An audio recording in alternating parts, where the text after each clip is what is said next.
Chers frères et sœurs, chers bénis de Yah, laissons que Yah soit sanctifié, que son règne vienne.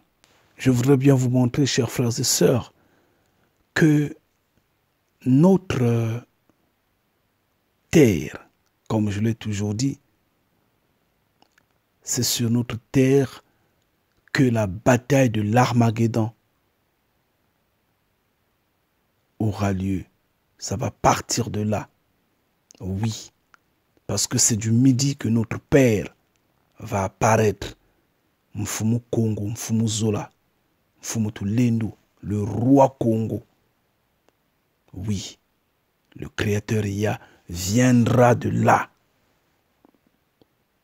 La preuve. Regardez ce document-là. Et vous allez voir que l'Afrique en est vraiment le carrefour des nations. Et c'est normal que l'éclatement se passe chez nous. C'est de là que ça va partir. Le secrétaire d'État américain Rex Tillerson a entamé le mardi 6 mars sa première tournée en Afrique. Tillerson a demandé aux pays africains de soutenir les efforts américains censés convaincre la Corée du Nord d'abandonner son arme nucléaire.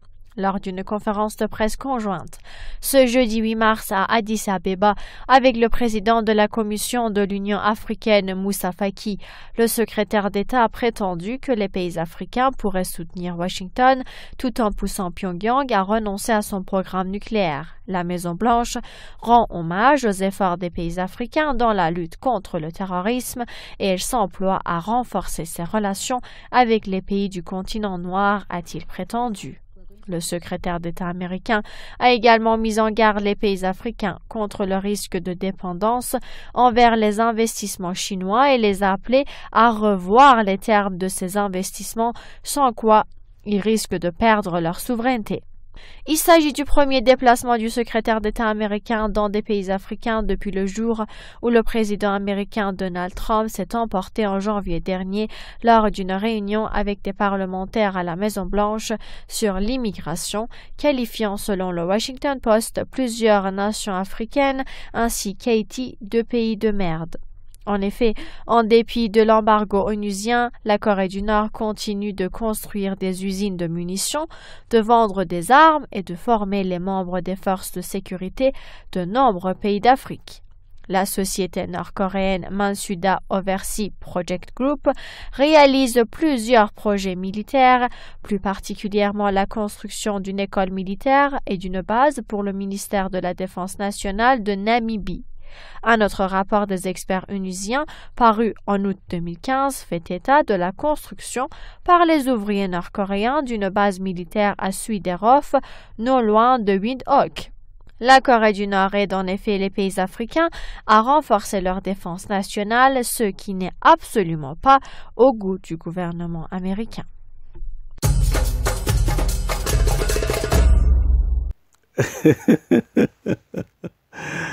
Ironie du sort. Oh Père, c'est vrai que tu apportes la confusion, papa. C'est vrai que tu perturbes ces peuples-là. Tu les agites parce qu'ils manquent de connaissances. Ce document-là me donne l'impression que l'Occident se plaint. L'Occident devient pleurnichard. L'Occident se voit déphasé totalement, malgré tout, malgré l'orgueil, malgré ce que les nègres de maison tiennent encore, les cornes, je ne sais comment l'expliquer, tiennent encore aux côtés de l'Occident. Mais si les Occidentaux sont forts, comme ils prétendent être forts, comment ils n'ont pas vu venir la Chine sur la terre africaine? Comment la Chine les a doublés? Comment? Si vraiment ils sont superbement puissants. Arrêtez votre jeu primaire. Maintenant, ils se plaignent Comment ils n'ont pas vu la Chine arriver? Comment ils n'ont pas vu la Corée du Nord arriver sur la terre africaine? La Corée du Nord s'installer en Afrique. Ils ont des satellites, soi-disant, des satellites déployés sur tout le ciel, dans tout le ciel. Et ils n'ont pas vu la Chine venir. Ils ont des satellites déployés dans tout le ciel. Ils n'ont pas vu la Corée du Nord venir. Et ils viennent se plaindre auprès de nous. Mais nous, qu'est-ce que nous allons faire? Est-ce que nous avons les moyens de stopper la Corée du Nord? Vous, soi-disant la première puissance, vous, soi-disant les maîtres de la terre, vous êtes incapables de stopper la Corée du Nord. Et nous, qui sommes éventrés, qu'est-ce que nous allons faire? Franchement, ironie du sort, la confusion totale. La confusion totale. Donc, des pays de merde, de la poubelle, on est passé aux défenseurs des intérêts des Occidentaux. Des pays de merde, selon Trump, on est passé aux médiateurs. C'est quand même bizarre. Des pays de merde, on est appelé pour sauver le monde, pour arrêter la Corée du Nord. Ah, père. Et ça, c'est la fin. Nous le savons, nous le savons, que c'en est la fin. Oui. Mais que la France se lève à stopper la Corée du Nord. Que la France se lève à stopper la Corée du Nord. Vos réunions nocturnes que vous faites, ce n'est que pour déstabiliser les États africains. Si Kim Jong-un était Gbagbo, vous seriez déjà là-bas pour l'arrêter. C'est ça, non? Mais arrêtez Kim Jong-un. Au lieu de supplier les Africains, qu'est-ce que les Africains vont faire? Que la France se lève. Vos armées qui sont au Mali, là, ne peuvent pas stopper la Corée du Nord? Waouh! Confusion totale. Pourquoi Tillerson a appelé l'Afrique à s'élever contre Pyongyang? Car malgré la pression des sanctions de l'ONU et des menaces américaines, de nombreux pays africains ont pris leur distance avec la Corée du Nord, mais pas au point de lui tourner le dos définitivement. La rupture est impossible. Les échanges commerciaux entre les deux partenaires sont évalués à environ 200 millions de dollars chaque année. Les minerais et notamment la pêche arrivent en tête de leurs transactions, suivies par l'armement. Malgré les sanctions onusiennes infligées dès 2006 à Pyongyang en rétorsion à son programme nucléaire militaire, cette collaboration a continué bon train, car l'Afrique ne voit vraiment pas pourquoi il faut couper les liens avec la Corée du Nord. Il faut savoir que plus de la moitié des pays africains, soit une trentaine, font des affaires avec elle. En Namibie, les experts onusiens s'intéressent à deux sociétés nord-coréennes, Masudae Overseas Project et Comid, qui ont construit le siège des services de renseignement et une usine de fabrication de munitions. Le ménage anti-impérialiste de Pyongyang est bien suivi. L'absence de passé colonial de la Corée du Nord et sa volonté de défier les oppresseurs occidentaux sont sans aucun doute toujours admirés par des dirigeants et le peuple africain.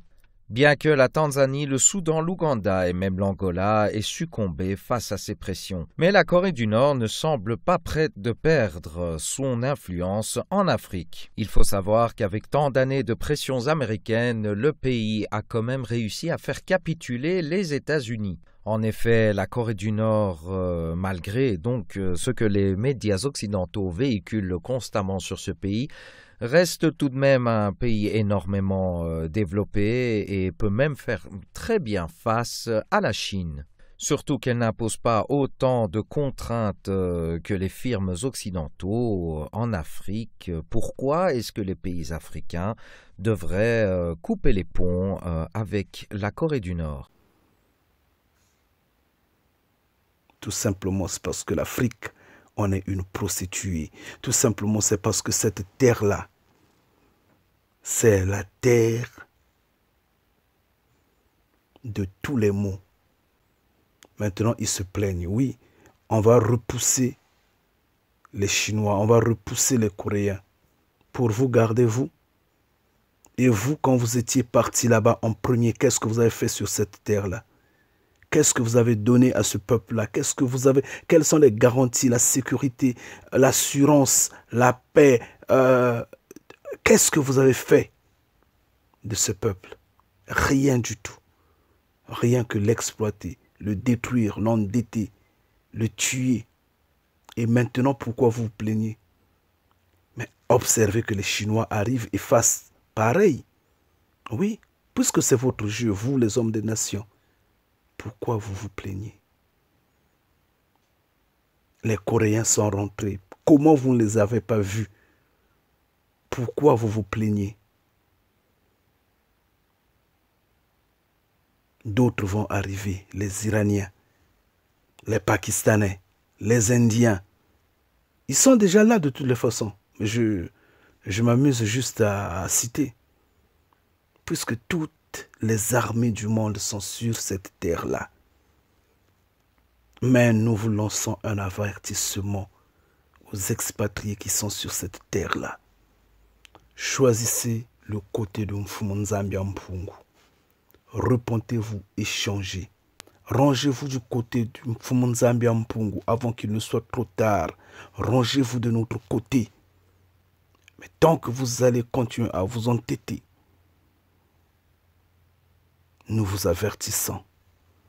Continuez à vous plaindre, mais soit disons que c'est vous qui êtes forts, vous les États-Unis, vous les Occidentaux.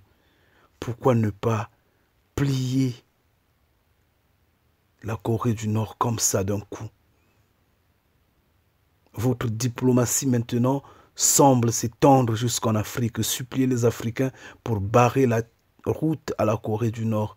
Qu'est-ce que les Africains en ont à gagner là-dedans? Nous sommes un peuple totalement détruit. Nous n'avions pratiquement rien. Qu'est-ce que nous allons faire? Débrouillez-vous. Débrouillez-vous. Franchement, débrouillez-vous. Vous n'avez pas déployé des soldats sur le terrain en Corée du Nord? Mais il faut envoyer des soldats sur le terrain en Corée du Nord. La diplomatie russo-chinoise n'a pas marché pour calmer Pyongyang? Maintenant, c'est la diplomatie africaine qui est bonne. Vous êtes des faibles. Des faibles. Vous êtes en train de marcher sur la malédiction du sang Congo que vous renversez tous les jours. Et ce sang vous apporte le feu. Vous allez brûler. Ngeta, nous vous avertissons. Nous vous avertissons. Choisissez le bon côté. Contrairement, le feu.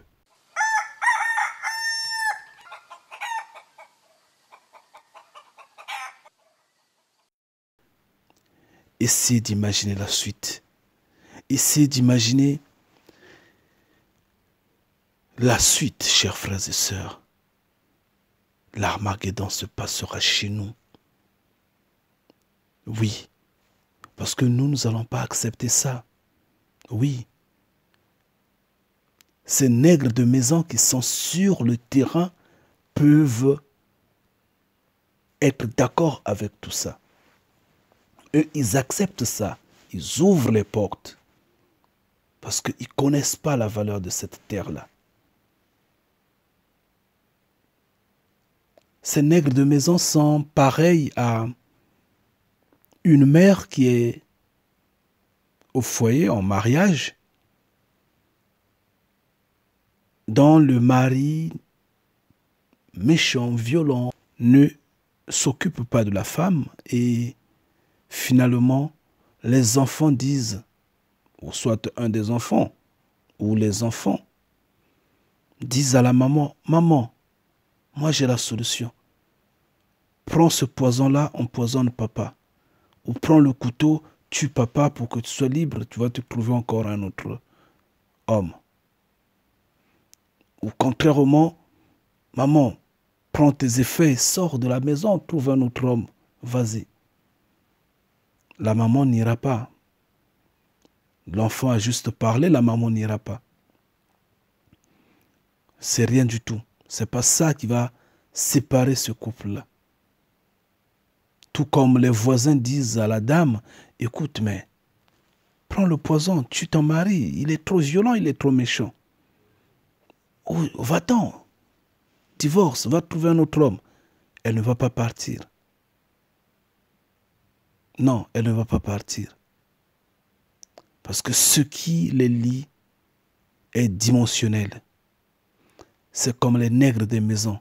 Les nègres des maisons, s'ils ne sont pas sorciers, ils sont homosexuels. S'ils ne sont pas homosexuels, ils sont occultistes, les nègres de maison.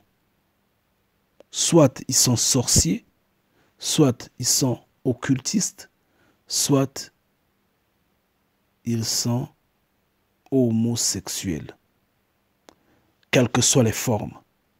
Et à ce moment-là, ils ont des liens, des connexions entre eux, à tel point qu'ils ne peuvent pas se soulever pour inverser, renverser, détruire, mettre dehors les systèmes qui diabolisent l'homme noir, les systèmes qui nous couronnent de malheur, de misère.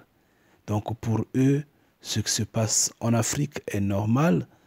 La terre peut être totalement prise. Ils sont contre-fiches pourvu qu'eux, ils mangent. Ils sont comme des souris. Donc ce qui les intéresse, c'est mâcher. Parce que la souris, quand on lui jette les arachides, il ne réfléchit pas, il mâche seulement. L'important que la mâchoire marche et que le ventre soit gonflé, c'est tout. Donc eux de même, c'est ça. Ça, c'est le nègre de maison.